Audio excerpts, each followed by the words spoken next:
نحمده ونصلي على رسوله الكريم أما بعد فأعوذ بالله من الشيطان الرجيم بسم الله الرحمن الرحيم وما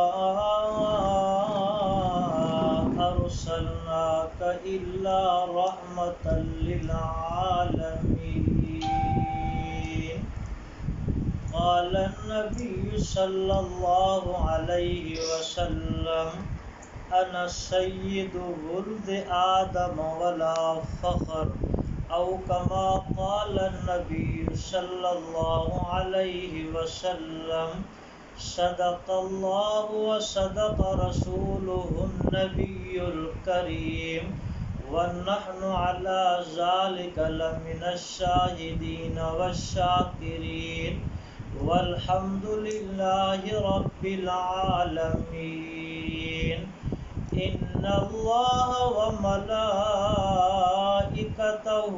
يصلون على النبي يا أيها الذين آمنوا صلوا عليه وسلموا تسليما اللهم صل على محمد بعدد من صلى وصام وصل عليه بعدد من قعد وقام وصل كذلك على جميع الأنبياء والمرسلين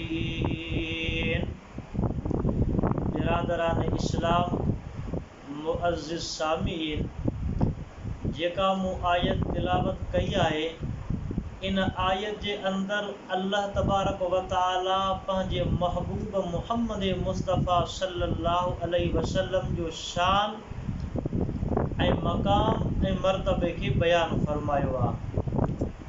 अल्लाह तबारक व तआला पंहिंजे महबूब मुहम्मद मुस्तफ़ा सल्लल्लाहु अलैहि वसल्लम जो एॾो शान ऐं मक़ाम ऐं मर्तबो बयान फरमायो जो 1.25 लाख अंबिया किराम गरजी करे मुहम्मद मुस्तफ़ा सल्लल्लाहु अलैहि वसल्लम जो शान जो मुक़ाबिलो कनि त उहे 1.25 लाख नबियुनि जो शान घटि थींदो, मुहम्मद जो शान अञा मथे वेंदो।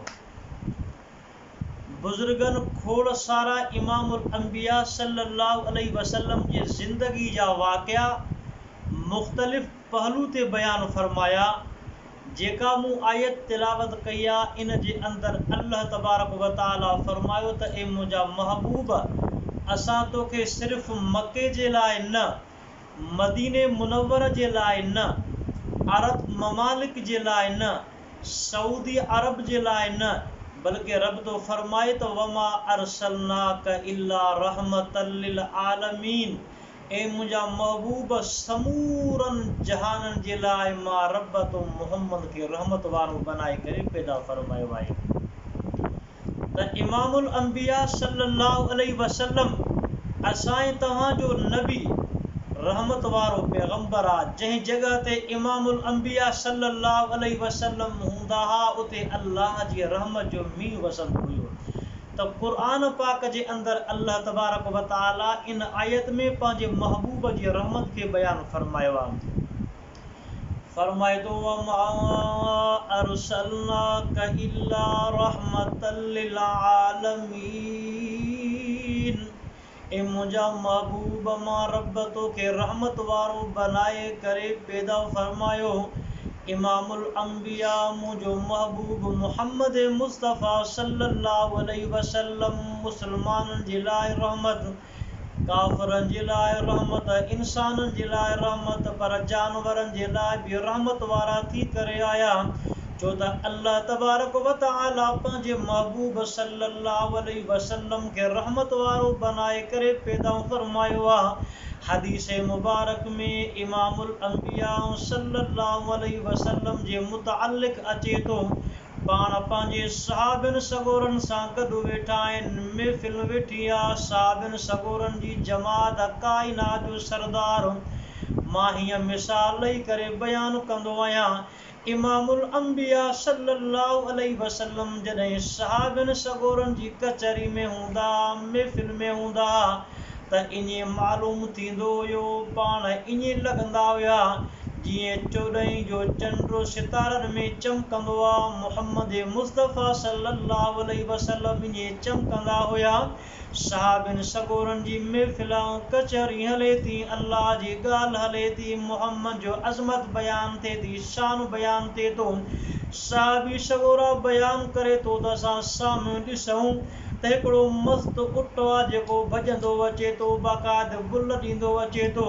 उहो जॾहिं इमामुल अंबिया सल्लल्लाहु अलैहि वसल्लम जे वेझो आयो आहे, सहाबी सगोरा को लठ थो खणे, को पत्थर थो खणे, को भितर थो खणे त असां इन उठ खे परे कयूं मथां अची करे। इमामुल अंबिया सल्लल्लाहु अलैहि वसल्लम खे तकलीफ़ ॾे, मुहम्मद खे ईज़ा आहे। जॾहिं सहाबिन सगोरन खे मिठे मुहम्मद ॾिठो आहे, पाण फरमाए ओ सहाबियो छा था कयो? सहाबिन सगोरन अर्ज़ कयो आहे त ए अल्लाह जा रसूल, सामे मस्त उठ मथां अची करे तव्हांखे तकलीफ़ ॾे, असां उनजे करे इहा लठ बि खयां आहिनि, पत्थर बि खयां आहिनि त इन उठ खे परे कयूं। मां क़ुर्बान वञा, इमामुल अंबिया सल्लल्लाहु अलैहि वसल्लम फरमायो त सहाबियो तव्हां घबरायो न, परेशान न थियो, इन उठ खे बि ख़बर आहे त मां मुहम्मद जो शान कहिड़ो आहे। त बहरहाल उहो उठ आयो आहे ऐं अची करे जॾहिं इमामुल अंबिया सल्लल्लाहु अलैहि वसल्लम जी महफ़िल में वेठो आहे ऐं अजीब मंज़र थियो आहे, त उन मंज़र खे बि सहाबी सगोरा बयान कनि था त असां इमामुल अंबिया जे चवण खां बाद में उठ खे सॾो ॾिनोसीं। उठ आयो, अची करे गोॾा भञी करे इमामुल अंबिया जे साम्हूं वेही रहियो आहे, पंहिंजो कंधु खणी करे इमामुल अंबिया सल्लल्लाहु अलैहि वसल्लम जे कदमनि ते रखे थो। मां क़ुर्बान वञा, मुहम्मद जे शान जे मथां इमामुल अंबिया उन उठ ॾे पंहिंजो तवजो ईअं कनि था जीअं अम्मा पंहिंजे बचे सां मोहबत ऐं प्यार में ॻाल्हाईंदी आहे। काफ़ी टेम थियो, उठ ॾे मुहम्मद मुस्तफ़ा जो तवजो आहे, पाण कन ॾेई करे वेठा आहिनि।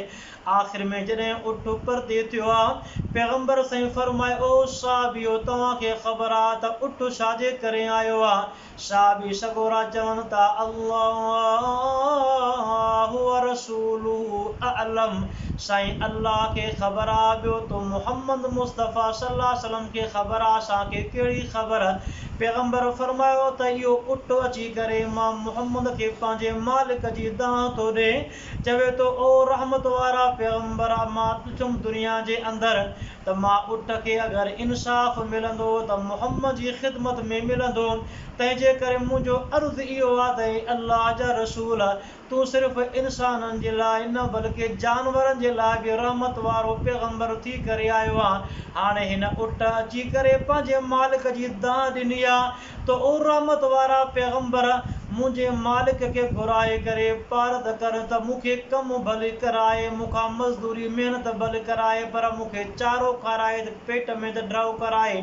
मूंखे मुंहिंजो मालिक कमु घणो कराए थो, लेकिन मूंखे ड्रव ते गाहु चारो कोन कराए थो।